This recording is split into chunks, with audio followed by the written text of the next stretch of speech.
Avant que le Q6 e-tron puisse s'affirmer dans toute l'Allemagne, l'Autriche et la Suisse, où tout le monde l'attend déjà, il doit faire face à une question épineuse, malheureusement due au retard, à savoir pourquoi si tard. Il y a deux réponses possibles, ou il est juste en retard, ou il est vraiment excellent, qu'il ne peut tout simplement pas être en retard. Nous allons l'examiner de très près aujourd'hui. C'est en quelque sorte la déclinaison du Porsche Macan, où le Macan est la déclinaison de celui-ci, peu importe comment on le regarde. C'est la même plateforme, la fameuse plateforme PPE.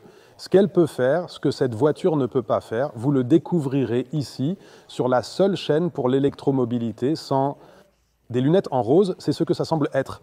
Qui sont les concurrents? Il n'y en a pas pour chaque fabricant haut de gamme. Par exemple, BMW ne propose pas vraiment, à proprement parler, un concurrent direct en réalité. Mercedes propose la Mercedes EQE, mais par exemple ne dispose pas d'un système de 800 volts. Cela va donc être intéressant. Ensuite, il y a des constructeurs chinois, Xpeng par exemple, avec un système de 800 volts qui peuvent être menaçants en termes de puissance de charge, mais qui, dans d'autres catégories, peut-être ne brillent pas autant.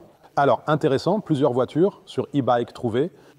Logiquement, on dépasse de nouveau les 8000. Il n'y a pas longtemps, c'était 7200, maintenant, c'est à nouveau plus de 8000 voitures. Et là, vous pouvez jeter un œil, filtrer simplement par catégorie, comme bon vous semble, et alors vous trouverez votre bonheur. Et maintenant, nous allons examiner l'Audi Q6 e-tron, et si vous trouvez ça aussi génial que nous, alors abonnez-vous simplement à la chaîne, ça me ferait vraiment plaisir, et ensuite, on y va. Bienvenue chez Carmanic. Vous déciderez à la fin de la vidéo s'il est trop tard ou s'il est trop bon pour être en retard. J'ai déjà une tendance. En fait, jusqu'à maintenant, je pensais aussi que la voiture arrive tout simplement trop tard. Audi mène sur l'électromobilité, même s'ils ont débuté avec le e-tron à l'époque. Donc en 2019, ils avaient vraiment bien démarré, montré aussi qu'ils étaient devant Mercedes à l'époque par rapport à l'EQC, parce que l'e-tron pouvait tout simplement mieux se charger. Avait une suspension pneumatique, donc des choses comme ça qui l'ont rendu encore un peu plus luxueux.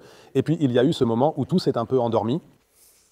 Maintenant, je dois dire, en le regardant et en écoutant les données, qu'en effet, Audi a juste réussi à saisir le bon moment pour ne pas être en retard. Car de nombreux concurrents misent encore sur la technologie 400 volts. Ici, nous parlons de la technologie 800 volts. Récemment dévoilé le Porsche Macan, même plateforme PPE. Mais les données ne sont pas les mêmes, il faut le savoir dès maintenant.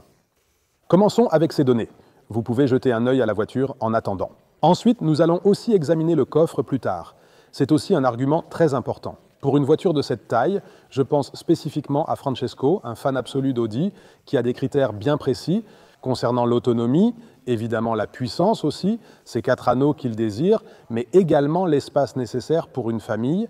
Pas chaque voiture de cette taille offre l'espace dont on a besoin. En fait, avec un enfant ou 2 enfants, ou comme je le souhaite parfois, avec 4 enfants, juste comme ça, des quadruplés d'un coup, ce serait trop petit, test familial suite avant donné.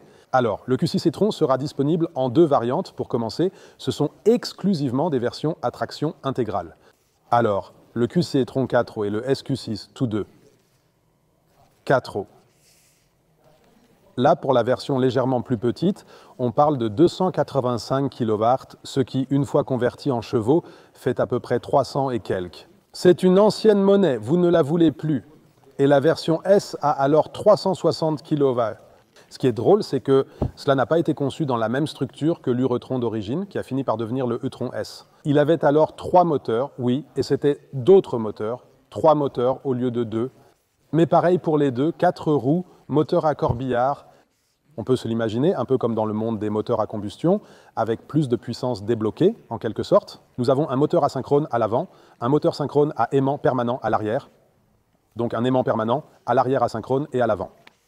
Et c'est le cas pour les 2 variantes. Le modèle moins puissant accélère de 0 à 100 en 5,9 secondes, donc la version de 285 kW et la variante S en 4,3. Alors, s'il a maintenant 360 kW, combien cela fait en chevaux? Je crois que c'est 490 chevaux. Audi a déclaré qu'ils sont effectivement 30% plus efficaces. Et surtout, ils affirment qu'ils possèdent plus de puissance et qu'ils sont aussi notablement plus légers. C'est bien sûr la recette parfaite pour rendre une voiture efficace et puissante.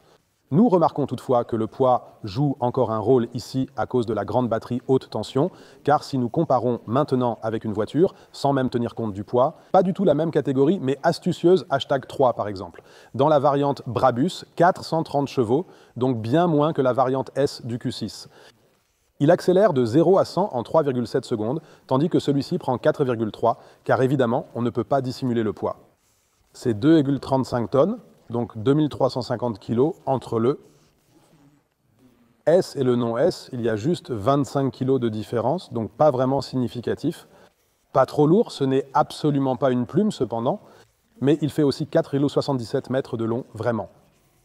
Maintenant, ça devient plutôt intéressant en discutant du volume du coffre, ce qui vous attend. Surtout, le sujet du frunk était toujours un problème avec la plateforme MEB, où le Q4 e-tron est également, de manière similaire, basé, tout comme l'ID4, l'ID5, où il n'y a vraiment simplement pas de coffre avant. Cela change ici. Dieu merci, cela va en ravir plus d'un. Les pneus vont jusqu'à 21 pouces. Celui-ci est maintenant une S-Line. Vous pouvez choisir si vous voulez un pack noir ou spécifiquement pour le S, ce gris. Donc les modèles S de chez Audi sont toujours de couleur grise. Alors, le capuchon du rétroviseur, par exemple l'entourage de la fenêtre, ou ici, à l'avant, toute cette lame qui est alors en gris, pour ainsi dire. On peut alors aussi choisir en noir. J'apprécie cela, car à l'époque, quand je conduisais l'e-tron, je n'aimais pas ça. C'était aussi une S-Line, l'e-tron Sportback en bleu S-Line, mais avec ses incrustations grises, et ça ne m'a pas plu. J'ai pensé à l'acheter en noir. Le souci avec un leasing, c'est clairement stupide, car tu dois remettre tout en état original, engendrant des coûts, beaucoup d'argent. Ici, tu peux simplement choisir de l'avoir en noir. Ici, on voit ces phares sophistiqués, donc très fins. Avec cette animation graphique numérique et active, qui naturellement se décline en diverses graphiques ajustables. Ça veut dire, si ça ne plaît pas, mais tu veux autrement, ajuste dans la voiture. Je montrerai comme le clignotant est finement ouvragé. Quelqu'un en avait parlé et voir une voiture clignoter est intéressant. La lumière est très importante pour moi personnellement dans une voiture parce que cela influence beaucoup l'apparence du véhicule. À travers l'objectif de la caméra, c'est nettement moins délicat qu'à l'œil nu. Ce sont ici 2, 4, 6, 8, 10, 12, 13 très petits éléments distincts qui, bien sûr, s'allument aussi de manière tout à fait dynamique et attractive. Je trouve ça très beau. Alors, ces phares semblent très chics, bien que phare soit relatif, bien sûr. En réalité, c'est précisément la lumière du jour, le vrai phare, est en bas, oui.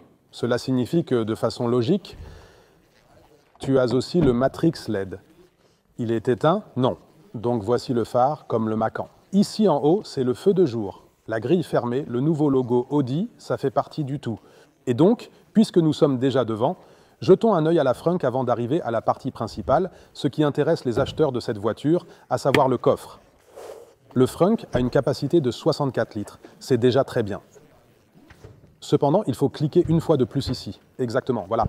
Des vérins à gaz, très bien. Et puis nous avons ici un frunk assez grand finalement. Donc il n'est pas petit. Vous pouvez y mettre différentes choses, puisque c'est en plastique. Vous pouvez aussi y mettre des affaires sales. Je pense par exemple aux joueurs de tennis qui ne voudraient certainement pas transporter le sable de tennis dans l'intérieur de leur voiture. Ou les golfeurs, vraiment, ou qu'est-ce d'autre? Je ne sais pas. Ce qu'on fait en effet, quoi. Ou en coureur debout, aucune idée. On peut vraiment tout y mettre. Ça ne salit pas le tissu, mais plutôt du plastique, ou vous pouvez même y mettre un juice booster. Vous n'avez pas besoin du grand dans ce cas parce que, et je vais vous le dire en avance à propos de la recharge, le grand peut gérer 22 kW, le petit Juice Booster 3R que vous pouvez aussi utiliser comme borne murale. Utilisez les deux comme borne, le plus petit est pratique. Il ne peut que 11 kW et c'est suffisant pour vous parce que justement cette voiture peut charger seulement 11 kW en courant alternatif. J'aurais probablement dû lui en donner un peu plus. Alors, maintenant, donc 11 kW en courant alternatif, c'est évidemment un peu douloureux pour beaucoup compte tenu de la taille de la batterie dont on parle maintenant. Elle a en réalité une capacité de 100 kWh brut, 94,8. Net utilisable par vous. C'est une grosse batterie, c'est très bien. Si la voiture est efficace, on peut vraiment obtenir des autonomies autoroutières adéquates, urbaines bien sûr, car les voitures électriques sont particulièrement efficaces en ville. Mais quand on a une grosse batterie et qu'on est en déplacement, ce qui m'arrive souvent, même avec une très grosse batterie, et je n'ai pas cette fonction, malheureusement, parce que je l'ai manqué, on aimerait vraiment avoir une fonction AC de 22 kW. Parce que, alors une telle batterie, pourquoi je n'arrive pas à l'ouvrir maintenant? Alors une telle batterie, on peut l'ouvrir de l'intérieur, serait rechargée en à peine 5 heures. C'est très pratique pour les courts séjours à l'hôtel, car tu dis, bah d'accord, je viens d'arriver, la voiture est vide, il est déjà tard, je la branche à la borne de recharge, en ville c'est possible, hop, branché, et puis tu peux. Finalement, recharger en un temps record. Tu peux même choisir quel port de charge tu ouvres. Ça serait maintenant, par exemple, à gauche. Maintenant, elle est ouverte, et tu peux aussi, indépendamment, ouvrir celle de droite. Cela a l'air très élégant, la manière dont cela s'ouvre. Nous avons heureusement pas de vilain bouchon en caoutchouc que l'on doit tirer et manipuler, mais juste un couvercle rabattable. Je trouve ça très beau. Mais comme je l'ai dit, seulement 11 kW AC. Tu peux charger en AC des deux côtés. Je ramène la voiture. C'est pratique selon l'emplacement de la recharge, où vous êtes, si chargement possible à la maison de vacances, ou votre wallbox, peut-être autre véhicule avant. Il y avait donc la wallbox ailleurs. Et ainsi, vous pouvez mieux agir si vous avez une connexion AC des deux côtés. C'est assez cool. DC, chargement rapide, mais ensuite, par le côté gauche, approche-toi de la borne de recharge rapide, recule doucement, puis branche le câble du côté conducteur. 22 kW interviennent également dans le cycle de vie, mais c'est la même chose pour le Porsche Macan qui est aussi disponible. Avec la même taille de batterie, mais actuellement seulement avec 11 kW. C'est un peu dommage quand on y pense, parce qu'on parlait justement du Smart Hashtag 1 ou 3, ou peu importe. Même les voitures avec de petites batteries, qui sont parfois presque 40% plus petites, disposent d'options de recharge de 22 kW. Cela aide vraiment, on ne se rend pas compte de son utilité quotidienne. Pas à la maison. Là, on a tendance à charger tranquillement via la wallbox. Pas besoin d'avoir 11 kW si on charge pendant la nuit ou le week-end. Beaucoup surestiment cela. Mais si tu suis toujours, alors je le tourne totalement pour rien. Alors, tu dois parfois t'arrêter. Voilà, c'est la page.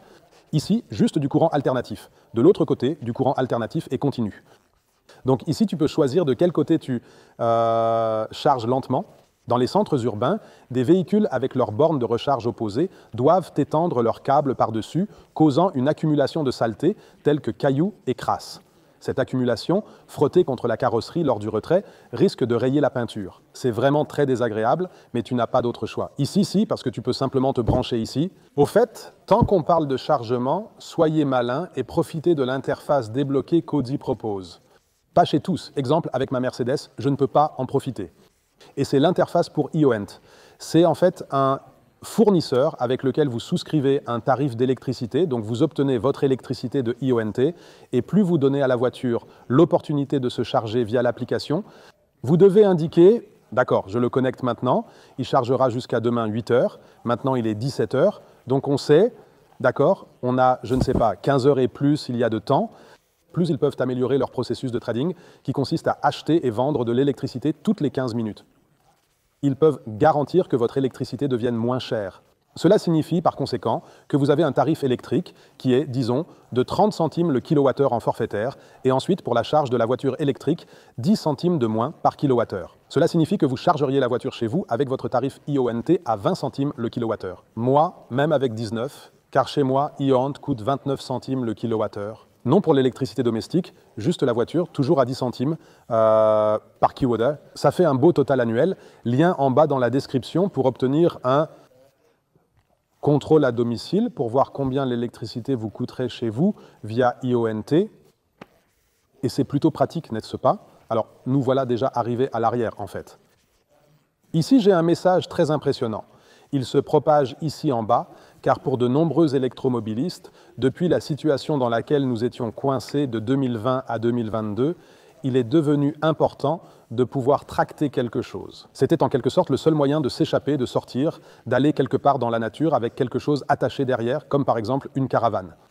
De nombreux véhicules électriques souffrent encore de ce fait. Juste avant, je me demandais, maintenant je dois réfléchir si l'embargo était inspiré pour celui-là, exactement, le EQV testé, la classe V électrique, un mastodonte. La version à combustion tire 2,5 tonnes, l'électrique ne tire rien du tout. Et bien sûr, ça rend difficile de convaincre les gens, surtout vers les vannes ou les SUV, quand tu leur dis « super, tu iras loin et tout », mais en échange, tu ne peux rien tracter. Pas de remorque pour le jardin, vraiment c'est un souci. Ici, c'est tout autre. Le petit avec 285 kW et la traction intégrale peut tirer 2 tonnes et le grand, donc le S, peut tirer 2,4 tonnes. Cela devrait suffire. C'est presque au même niveau que le BMW iX, nettement plus grand, et le Kia EV9, également bien plus grand, qui font tous environ 5 mètres ou même plus. C'est bien, Audi a très bien réussi cela. Je dois le dire ici, car cela permet de mieux capter l'attention. Il y aura, comme je l'ai dit, 2 versions à propulsion arrière. Je ne sais même pas si je l'ai mentionné. 2 modèles à propulsion arrière arrivent. Et là, tu pourras choisir avec le modèle à propulsion. Que tu prennes une petite batterie ou la grande, celle que tu as ici, si tu optes pour la version arrière avec la grande batterie, tu auras évidemment la plus grande autonomie. Donc encore plus que pour la version intégrale, où tu dis, bah non, l'arrière me suffit, je ne veux pas dépenser autant. La propulsion arrière avec une petite batterie, cela fait alors dans les petits 83 kWh bruts, 79 nets. Je choisirais probablement alors la plus grande batterie pour vraiment remplacer complètement le moteur à combustion. Ici, comme je vous l'ai déjà montré sur les îles des Verreurs, avec le camouflet, il y a un feu arrière actif. Cela signifie qu'il s'allume et si vous vous approchez, il vous avertit en fait pas vraiment destiné aux piétons, mais plutôt si vous vous approchez avec une voiture, des capteurs le détectent et modifient le graphisme des feux arrière. Par exemple, pour la signalisation, c'est bon, vous savez, certains restent sur leur téléphone au rouge. Quand vous lâchez les freins, les autos avancent. C'est probablement le but, que la graphique change et que dans votre champ de vision périphérique, vous remarquez « Oups, il y a quelque chose en rouge qui a changé ». Cela pourrait alors vous alerter pour éviter de rentrer dans la voiture devant vous. Nous avons des essuie-glaces arrière. Certains seront contents. Pas fans car ils étalent la crasse, mais pour mieux voir à l'arrière, c'est utile. Et puis, vous avez ici, en plus des 64 litres à l'avant, un volume de coffre de 526 litres. Voilà à quoi ça ressemble. Vous savez, je fais toujours le test du plastique. Comment un constructeur automobile travaille-t-il avec les différents matériaux? Nous avons du tapis partout ici. Sauf ici. Ici, on a suivi la voie BMW en utilisant simplement du plastique très rugueux. Toujours dit, peut-être un jour, ça portera fruit, juste cette astuce, cher fabricant. Je suis désolé, mais sans accès au texte original et aux instructions précises concernant la manière dont le texte doit être ajusté ou modifié, je ne suis pas en mesure de procéder efficacement à une modification. Oui, je sais, c'est un seuil de chargement, mais je ne tire pas non plus de valise sauvagement sur ma voiture, parce que je ne veux pas non plus rayer le plastique. Donc, je ne le ferai certainement pas si j'ai des trucs en métal ici. Si on soulève ça maintenant, on a ici encore vraiment, mais vraiment suffisamment d'espace pour un câble de type 2. Ou si vous dites, je veux avoir mon juice booster à l'arrière, alors vous pouvez le fourrer à l'arrière. Je dirais même qu'on pourrait probablement y mettre le numéro 2, le grand. Câble de type 2 ou autre chose, clair, il y a suffisamment de place, sans doute. Ensuite, un kit de réparation de pneus, 2. Option de rangement supplémentaire à l'arrière. Je trouve ça très bien aussi. Moi, par exemple, j'y mets toujours, et ça m'énerve quand une voiture n'a pas ça, parce que ça traîne dans le coffre. Là, j'y mets par exemple toujours mes 7 Squeezie. Mon kit de nettoyage, mon éponge dry wash, nettoyant pour jantes, détachante à insectes, tout rentre ici finalement, et ne se disperse pas, car ce bord est assez haut. Je trouve ça vraiment très bien, parce que ça ne va pas se balader partout ici. Je prends parfois un virage dynamique, puis ça vole, donc avec mon EQS, ça tombe, car ce n'est pas haut ici pour moi. Ici, oui, je trouve ça très bien. Alors, vous avez déjà un endroit où vous pouvez placer votre Kizika Maniac, si vous en avez envie. Jetez simplement un œil sur Kizy 2, alors vous pourrez aussi nettoyer le vôtre sur votre propriété sans eau avec le Dry Wash Mender. Et puis, nous avons également ce store qu'on peut aisément tirer ici. Et ça sert en quelque sorte donc de tablette arrière. Vous avez donc avec cela 526 plus 64 litres. Et cela signifie donc alors, si j'ai vraiment bien calculé, 590 litres. 64 plus 26 égale 90.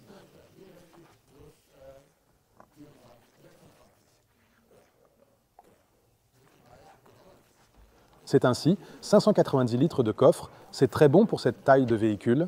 On ne peut vraiment pas se plaindre, donc rien ne devrait plus empêcher les vacances en famille. Maintenant, nous allons vers le beau côté. Pour cela, je le remets en position, car voici le moment. Vous me connaissez comme un maximaliste. Si j'ai le choix, j'achète une voiture. Si par hasard, une voiture porte le nom de Q8 ou Q6, tant que mes capacités financières personnelles me le permettent, je choisirai toujours un Q8 ou un EQS plutôt qu'un EQE et ainsi de suite. Ici, je réfléchirai sérieusement, car Audi a fait quelque chose d'important. Enfin, ce cockpit ancestral a été mis à jour, et cela de manière vraiment, vraiment belle. Et là, on se demande si on choisit maintenant le Q8 e-tron. Donc, le modèle actuel, qui a aussi été mis à jour il n'y a pas si longtemps, mais avec l'ancien cockpit, ou si on opte pour un Q6 PPE et qu'on obtient ainsi un intérieur super, super moderne, avec des gadgets, comme je ne l'ai vu dans aucune autre voiture. Je vais vous montrer ça maintenant. On passe à l'intérieur. Venez avec moi.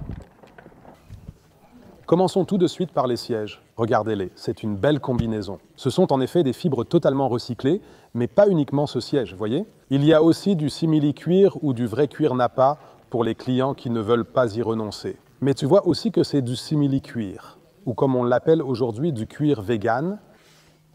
Alors, ceux qui n'aiment pas ça peuvent se tourner vers le cuir Nappa, mais il y a beaucoup de gens qui disent « je préfère un intérieur en tissu parce que le cuir, c'est trop chaud en été et trop froid en hiver ». Mais tu as une fonction de préclimatisation dans chaque voiture électrique. La porte me plaît bien avec ce tissu ici, même si ce n'est pas du cuir. Je trouve ça beau. Voici encore un élément que je vais vous montrer de l'intérieur dans un instant. Mais vous connaissez mon plastique. Donc, tout ici, c'est du plastique dur. On doit probablement s'y habituer désormais. C'est ce que presque tous les fabricants font, sauf le Lotus Eletre. Et il y avait une autre voiture. Tu te souviens laquelle c'était? Moi, je ne m'en rappelle plus. Ou c'était recouvert de cuir, ou plutôt juste un matériau doux suffit, n'est-ce pas? Alors ici, tout est très très beau. J'apprécie aussi beaucoup cette angularité avec la poignée de porte, le positionnement, Bang & Olufsen. Ceci en bas, ça ne me plaît plus. Bon, maintenant je monte et on va découvrir cet intérieur complètement nouveau. Il était grandement temps, mes chers amis. Je vais donc baisser les fenêtres pour rafraîchir un peu plus l'air ici. Assieds-toi aussi. D'ailleurs, c'est la position la plus basse. Je mesure 1,88 m, j'ai bien plus d'un point d'espace ici. Un affichage tête haute gigantesque devant moi que je peux vous montrer ici aussi. Regardez ça, voilà à quoi ça ressemble. Eh bien, c'est vraiment très très grand. Et curieusement, tu peux aussi, si ça me vient à l'esprit plus tard, y intégrer des jeux pour le temps de chargement, également de manière tout à fait exceptionnelle via l'affichage tête haute. Mais avant d'aborder l'intérieur, les prix, je ne les ai pas dit. Quel est donc le coût minimal pour posséder cette voiture ou pour calculer le taux de leasing à partir du prix? Donc, c'est juste 74 700 € pour la version de 285 kW avec 4 roues motrices. Et si vous voulez le S, il faudra débourser 93 800 €. Donc il y a presque une différence de 19 000 €. C'est notable, donc certains hésiteront avant de décider. Alors, je peux répondre, pas émotionnel, oui, vraiment. C'est bien sûr génial avec 490 chevaux. Le plus petit atteint une vitesse maximale de 210 km/h, le plus grand 230. Je trouve bien de dépasser 200, ne pas se limiter à cela, car avec tant de puissance sous le capot, l'utilité se pose. Bien, le coefficient de traînée est d'ailleurs de 0,28.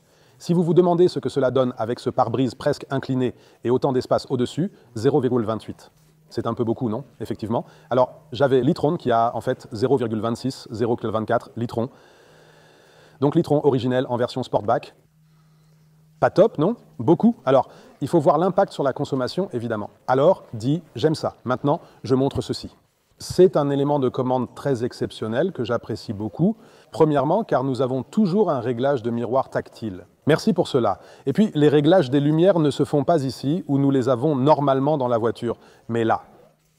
Et là, tu peux choisir entre les différents trucs lumineux ici, et les fermer et ouvrir. Ici, tu as la mémoire de siège et le verrouillage des portes arrière, comme une sécurité enfant. Je trouve ça vraiment, vraiment cool. Bien fini avec du vernis piano, mais ça rehausse aussi bien cette partie. Je trouve ça trop génial, cette interface de contrôle. Ok, avant que le bras de Francesco ne tombe. Le nouveau volant a l'air super chic, il est incroyablement agréable au toucher. Nous n'avons pas de peau en cuir au centre ici, mais ce n'est pas totalement dur avec le beau logo Audi. Nouvelles sensations tactiles. Ce sont en fait, voyons voir, non, des boutons haptiques également, merci beaucoup pour cela aussi. Ici, vous voyez par exemple le côté droit, le côté gauche, pardon. Alors, montez, descendez, mémoire vraiment très longue, mémoire très brève, absolument tout est ici. Et ensuite, choisissez ici à droite, téléphone, navigation, radio, donc des médias. Personnalisez-le et bien sûr, ajoutez un grand compteur. Ce sont 12 pouces, ceux-ci sont 14,5. Et c'est exactement cela, ce qui était grand temps. Tiens, regarde, Taylor Swift, qui était depuis un très grand temps absolument à remplacer le très vieux système audio existant. Je vois ce design à double écran qui était vraiment magnifique au début. Depuis 2019 ou 2018, ça fait déjà 6 ans qu'Audi n'a rien changé à l'intérieur. On a ici cet écran qui est devenu relativement petit désormais et totalement dépassé.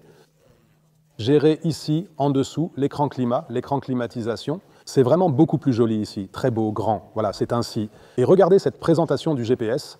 Nous avons des données de circulation partout, même quand la navigation n'est pas activée.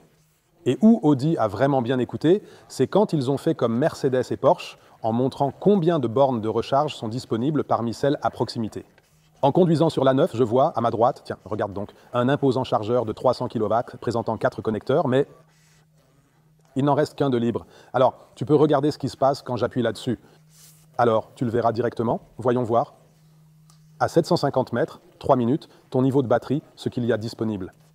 1 sur 2 disponible, statut non disponible pour la borne de 300 kW. Voilà à quoi ça ressemble. Et puis, tu trouveras ici un tout nouveau parc Ionity situé à Garching. Où sommes-nous maintenant? Nous sommes à Ingolstadt, bon sang. Nous devons descendre un peu plus vers la localité de Minj. Juste à proximité de Garching, de nouvelles stations Ionicis existent, mais malheureusement, elles ne sont actuellement pas signalées ici, sur la carte. Est-ce possible? Elles sont normalement près du bureau de presse de BMW. Et puis, tu peux charger pour 49 centimes le kilowattheure si tu as le passeport Ionity. Pour les vacances, si tu ne fais pas d'autres trajets, après 1 mois, tu peux alors annuler. C'est vrai, oui ou non? Je ne dirai pas ça maintenant, donc ce n'est pas grave. Ça ne me dérange pas si nous faisons un zoom sur Landshut. Nous avons aussi une construction assez rapide. C'est aussi en vue 3D. Ici, par exemple, vous voyez l'église, regardez. Donc, ça fonctionne bien si je veux zoomer haut comme ça et passer de l'autre côté. C'est bien si en chemin avec des fermetures, vous les vérifiez vite, d'accord? Sortie suivante. C'est vraiment vital ici. Tu vois, ah, je peux sortir?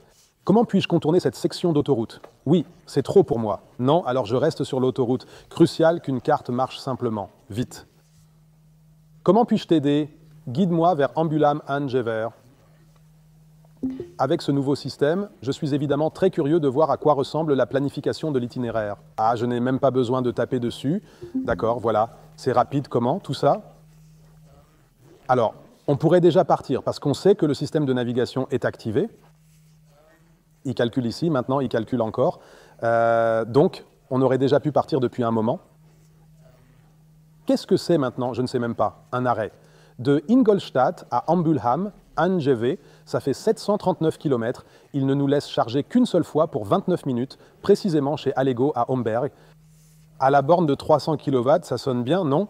Donc j'ai un bon équipement. En fait, attendu plus d'arrêts de recharge. Mais hey, on a aussi une grosse batterie, vitesse de recharge ultra rapide. Ici, tu vois, par exemple, le parking dans 10 km, c'est bien pour cela, parce que parfois, quand les enfants pleurent et que tu ne voudrais pas vraiment t'arrêter, mais tu veux t'arrêter pour l'enfant, bien sûr, alors tu vois, ah, attends, il y a aussi une borne de recharge de 350 kW. Je peux commencer à charger ici, oui, si tu as encore 30% ou quoi que ce soit. Ici, des raccourcis, exactement comme ça, qui sont nouveaux pour une nouvelle vie. Ici, nous voyons le menu de chargement. Nous pouvons définir l'objectif de chargement, comme par exemple pour la maison. Si tu dis « je veux charger jusqu'à 50% chaque jour » ou suggérer jusqu'à 80%, ici surcharge. Longue distance, température de la batterie, super cool que ça s'affiche, 23 degrés, top. C'est un indicateur super important à connaître, puis-je charger rapidement ou pas. Ici, ouvrez le volet, montrez avant. Tu peux choisir celle que tu préfères, elle est indiquée. Si tu as oublié, tu peux régler les heures de départ pour le chargement rapide. Afin de charger plus vite, recherche une fin de charge. Et ici, pour les lieux de charge, tu peux en créer. Ensuite, nous avons ce symbole ici. Alors, tu peux par exemple aller sur cet affichage. C'est l'affichage tête haute. Là, tu peux bien sûr régler la hauteur, la luminosité, blablabla, contenu d'affichage.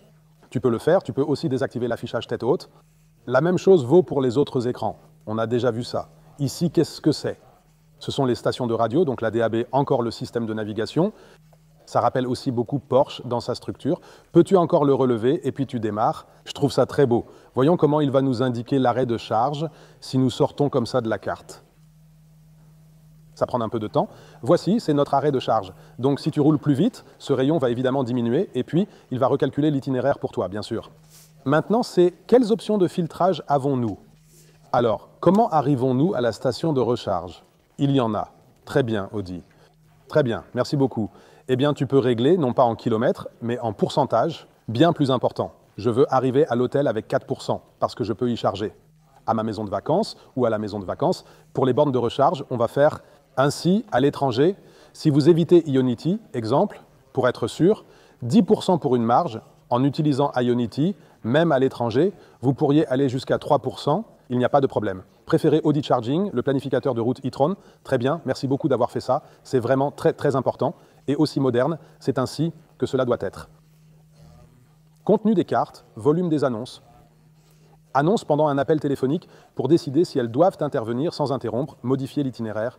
Alors, tu peux dire ici, d'accord, enlever un point intermédiaire si tu ne le souhaites pas.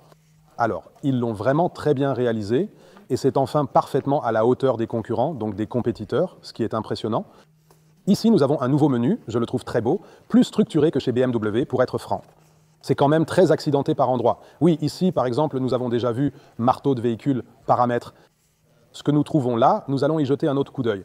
Ici, écran, tu peux par exemple, ce que je suis en train de, lumière. Alors ici, tu peux régler comment la lumière extérieure doit réagir. Ici, tu peux choisir ces graphiques. Très beau, je suis heureux de vous montrer ça, Dieu merci. Revenons un peu en arrière. Service. Plus d'indicateurs d'inclinaison. D'ailleurs, tu peux choisir entre une suspension pneumatique ou les amortisseurs adaptatifs standards basés sur la fréquence. Moi, je prendrais la suspension pneumatique. Honnêtement, ici, apprends-porte, comme ouvre-porte-garage bien aussi. Suspension pneumatique pour remorque, ici, mode école de conduite, blabla. Tout ce dont le cœur désire est inclus. Maintenant, je voulais montrer le truc avec le jeu, mais mieux vaut se concentrer là-dessus pour vraiment découvrir ce qu'il y a d'autre ici, en réalité. Car j'ai récemment trouvé un navigateur YouTube ici, je trouve ça vraiment génial. Pour les temps de chargement, il était grand temps que ça existe. Électrisant est montré ici, mais pourquoi pas moi alors? Voyez les résultats des tests, rien du tout. Ici, cliquez, connectez-vous et abonnez-vous à la chaîne, si ce n'est pas déjà fait. Et puis, vous voyez ici ce qui se passe. Oui, les shorts sont affichés là. Le iX2 ne marche vraiment pas du tout. Par contre, le Renault 5, lui, a bien envoyé du lourd. Alors, voici une vidéo. Observons donc sa vitesse. Cliquez ici dessus pour un autre clic de notre part. Plus fort encore. Un peu de publicité. Et vous vous plaignez de la publicité. Je n'imposerai jamais cette pub. 2 AG en publicité pour Matelas, d'une manière ou autre. Maintenant, Giska a eu pub gratuite. Continuez à bien construire. Tu peux entrer ici aussi. Voyons comment il construit ça. Impeccable. Regarde ici. Alors tu auras aussi, en 4K, voyons comment il le monte. Cela dépend aussi de la connectivité, combien de réseaux tu as. Jouer les rôles grands. Voilà, c'est top. C'est bien, non? Ça rame un peu à cause de la connexion réseau. Pas besoin de regarder en 4K, mais je trouve ça super. Le passager peut aussi, il y a l'écran optionnel, donc on continue ici à ce point. Un écran optionnel où tu peux aussi faire ces petits jeux. Tu peux aussi lancer YouTube ici, ouvrir l'application ici. C'est super pour le copilote, mais c'est optionnel. Si tu n'as pas ça, tu as juste ce logo Audi gravé dans le métal ou quelque chose comme ça. Vois, fonction karaoké. Vois, comme dans Taycan Macan. On a déjà vu ça, non? Quand j'ai chanté « Oh, regarde, la photo de Dua Lipa ».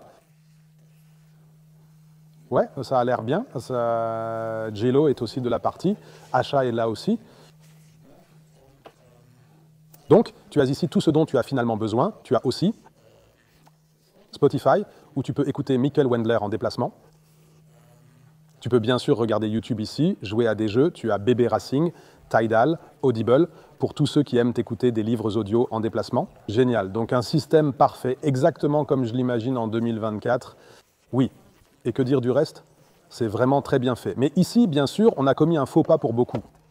Le bon vieux décor laqué de piano noir brillant, alors là, à coup sûr, ça va se rayer. Très impitoyablement, c'est déjà le cas, malheureusement. Et puis, plein d'empreintes.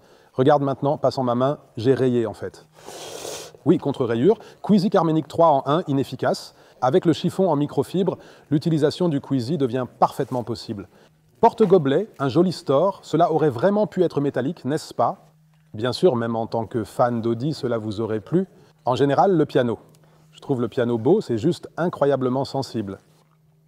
C'est le problème ici. Ici, tu as le bouton Drive Select. Là, tu as les feux de détresse. Et là, qu'est-ce qu'on a encore ici? Ah, ceci est le support portable caché en un sens. Alors, si on vole ta voiture et ton portable dedans, il ne le trouvera pas. Donc ici, 2 ports USB-C. C'est du beige cendré, je crois, ou c'est quelque chose pour les boissons, peut-être. Alors, ici, avec ce beau matériau, je trouve ça bien. Le cuir ne me manque pas. Et là, nous avons encore un accessoire dedans, mais la boîte à gants est également suffisamment grande. Qu'en est-il de la gestion du plastique ici? Nous avons un souple, merci beaucoup. Ici, devant, vous aussi, regardez, vous n'avez pas utilisé de plastique ici. Super, merci beaucoup. Merci beaucoup, c'est comme ça que je regarde d'habitude quand vous utilisez du plastique. Tu vois, comme ça. Le grand affichage tête haute, je trouve aussi très très cool cet éclairage d'ambiance qui sert également de témoin d'avertissement pour certaines fonctions, quand par exemple, siège chauffant s'allume, gauche, droite en rouge, et puis cette belle barre illuminée qui traverse tout de part en part. Alors, je me sens extrêmement bien dans cette voiture. C'est vraiment super, super beau avec ce paysage de écran. C'est tout à fait comme imaginé. Honnêtement, tu as aussi été dans le Macan. Ne trouves-tu pas cela plus beau ici que dans le Macan ? Parce que tu t'attends à plus de la part d'une Porsche, je pense. Oui, la Porsche, pas que ça, mais trop petit. C'est trop petit dans la Porsche. C'est typique, encore une fois, un petit écran ici, là, un petit écran. C'est donc, cela ici est déjà beaucoup plus accueillant, moderne, plus grand, plus imposant. Il prépare la batterie en avance, avant le choix d'une borne. Je pense que je n'ai plus vraiment besoin de le dire maintenant. Bien, donc un beau service. Que puis-je faire? Ouvrir le volet de charge. Je travaille avec assiduité chaque jour pour t'assister dans encore plus de diverses missions. Alors, travaille encore plus. Ça devrait probablement se résoudre avec une mise à jour logicielle. Exactement, pas de ciel en velours, mais plutôt un ciel de petite voiture très rugueux. Ça ne me convainc pas vraiment. Mais comme je l'ai dit, j'aime bien. La résolution de cet écran, je la trouve vraiment top. Pas toi? Très bien, n'est-ce pas? Pour toi, pour conduire. Ça m'intéresserait de voir comment ça se passe en conduisant. Je ne sais pas, c'est au passager de vérifier si ça fonctionne avec des écouteurs Bluetooth.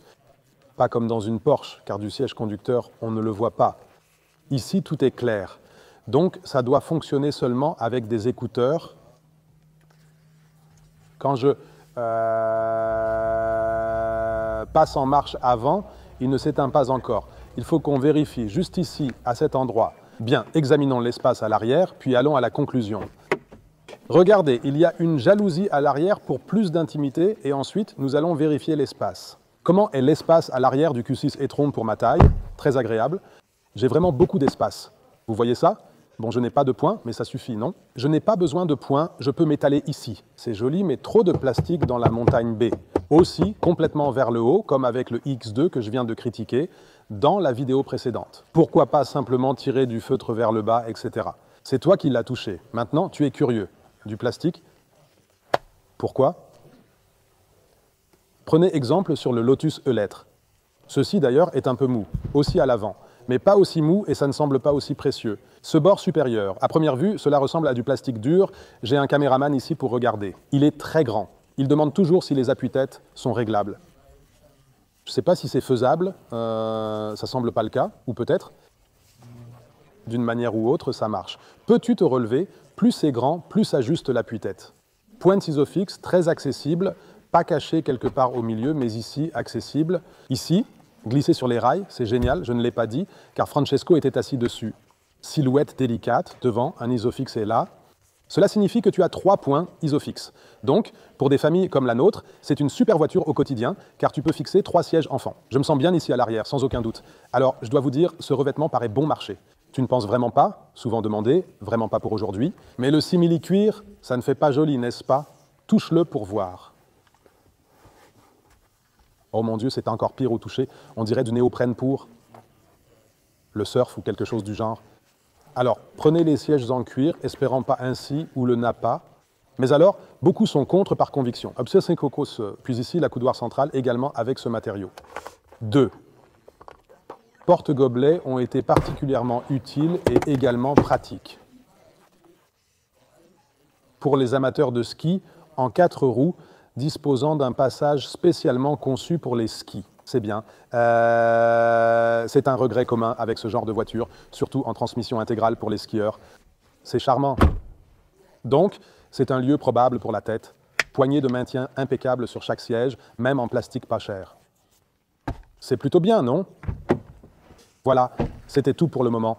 Mais j'ai omis de vous parler d'une chose. Francesco vient de me le rappeler. On a complètement oublié de vous montrer comment ici, les valises et tout, se rangent, donc enfants et bagages. C'est probablement la configuration pour voyager maintenant. Le papa, la maman et peut-être l'enfant, et bien sûr une poussette. Maintenant, supposons qu'on ait un enfant, et pour cela, je vais le faire tourner ici. J'ouvre déjà le coffre. Et puis, on va déjà mettre ça dedans, et pendant ce temps, je vous donne ma conclusion. Alors, non, je ne pense pas que le Q6 e-tron arrive trop tard. Ils ont vraiment tiré leur épingle du jeu avec la technologie avec laquelle ils se positionnent actuellement, pour le moment, devant les autres voitures premium allemandes dans cette catégorie, parce que Mercedes n'a pas de 800 volts, parce que BMW n'a pas de 800 volts. Donc en termes de vitesse de recharge, tu es vraiment dans un domaine complètement fou, quelque chose que seule une voiture peut actuellement battre, et c'est la Porsche Taycan, qui, curieusement, ne repose pas sur la plateforme PPE, donc la nouvelle Porsche Taycan, mais seulement de manière marginale. J'ai rechargé le Macan au lac de Garde, souvenez-vous, si vous avez vu la vidéo, 43 kWh en 10 minutes. Donc, si vous conduisez cette voiture sur l'autoroute à l'étranger, tout à fait possible, je ne sais pas, avec une consommation de 21-22 kWh, alors vous rechargez en 10 minutes réelles 200 km de plus. C'est vraiment intense et cela est en dehors du VLTP, ce que le fabricant promet toujours en temps de minutes, temps de kilomètres, ce sont les valeurs réelles. C'est fort intensif. Donc, pour la vitesse de voyage et la moyenne de recharge, si vous regardez ça, aucune voiture n'est plus rapide à ce jour. Il y a bien le Xiaopeng G9 que nous avons testé. Mais malheureusement, voilà, deux raisons. Voiture chinoise, combien de temps une marque comme Xiaopeng existe chez nous? Où vas-tu pour le service? Et les systèmes d'assistance à la conduite, donc c'était vraiment incroyable même pour moi. Et puis tu as une voiture qui charge presque aussi vite que celle-ci, mais beaucoup d'autres choses sont malheureusement négligées, car pour le portefeuille, elle serait meilleure. Mais vraiment, je vous dis, préférez s'il vous plaît investir dans une voiture allemande, avec un très bon réseau de services, et avec un système d'assistance décent, même si je ne l'ai pas testé ici, mais je le sais en général. Alors oui, j'ai clairement mis les valises ainsi. La poussette, elle, ne rentrera plus. Mais il y a sûrement quelques astuces ici que ma femme connaîtrait. Comme un jeu de Tetris, comment on peut le faire? Tu sais comment on peut encore mettre la poussette dedans? Je ne sais pas s'ils l'ont mis là dans l'idée que tu peux tout faire rentrer. Je ne pense pas. Alors, pour les valises, c'est absolument pas un problème. Ici, tu pourrais vraiment mettre pas mal de choses et ça se range super bien. Ce qu'on prend en plus, je ne sais pas, pour un enfant, selon l'âge, des couches, je ne sais pas, ce genre de choses. Tu peux y mettre un objet, là, pas de petite valise. Mais si tu veux aussi emporter la poussette, alors bien sûr, ça ne marchera pas. Ça ira pas dans un BMW iX. Il a, exemple, 500 litres de coffre. Vous devez savoir, par exemple, ce qui m'intéresserait maintenant pour la sortie rapide, pour les extrêmement paresseux, si je peux mettre la poussette comme ça. Donc, façon parc animalier Hellerbrunn, vous allez au zoo ou je ne sais pas, vous faites une promenade quelque part. Vous pouvez même y arriver si vous retirez ici, là. Jalousie, je me risquerais à dire que vous pouvez mettre la poussette à l'arrière. Donc, spécifiquement pour ce type de situation, un van est utilisé. Vous pouvez le jeter à l'arrière, presque, mais pas exactement. Vous pouvez le plier, alors vraiment, ça fonctionne bien. Mais pour les paresseux, en toute fin de compte, ça ne marche pas du tout. Vous pouvez aussi le replier, je tiens à le montrer à nouveau. En général, conclusion extraordinaire après contrôle du coffre. Mais vous voulez sûrement voir ça, une surface bien plane. Ici, vous pouvez vraiment l'élargir encore. Je ne connais pas le nombre de litres, mais vous voyez aussi comment est divisée la banquette arrière. Et c'est exactement cela que cela donne vraiment. C'est bien lui, le tout nouveau Audi Q6 e-tron. Au fait, encore une fois, si vous ne l'avez pas lu, j'ai parlé un peu trop, pour la version à propulsion arrière, qui suivra, les 2 tonnes de capacité de remorquage s'appliquent. Avec le Quattro, les deux peuvent tirer jusqu'à 2,4 tonnes, et c'est vraiment génial. Encore le bon vieux crin-crin en plastique. Mais tu trouves ça partout, sauf avec la Lotus Hulettre. Ici, c'est même recouvert de cuir. Mais à 140 sur l'autoroute, ça siffle comme un faucon. Eh bien, c'est le souci. Comment trouvez-vous la voiture? Écrivez-le, dites, sur ce que je vous ai raconté, si cette voiture arrive trop tard ou si vous dites « Non, il est vraiment si bon qu'on lui pardonne », comme un invité qu'on veut absolument à la fête et qui arrive toujours en retard. Maintenant, il est simplement arrivé en retard et puis vous dites « Bon, maintenant qu'il est là, ça m'arrange, maintenant je lui pardonne ». C'est lui, élégant, non? Élégant. Je prendrai celui-ci au lieu du Q8, car il est plus moderne. Abonnez-vous à la chaîne, cela me fait vraiment plaisir. C'est un peu le petit donnant-donnant. Entre vous, puis, dans la description ci-dessous, le lien vers Iont. Jetez un œil pour voir combien l'électricité coûterait à votre adresse avec IONT. Et puis, vous économisez jusqu'à 10 centimes par kilowattheure. Et voilà, c'est tout pour aujourd'hui depuis Ingolstadt avec le Q6 e-tron. Au revoir et à l'huile.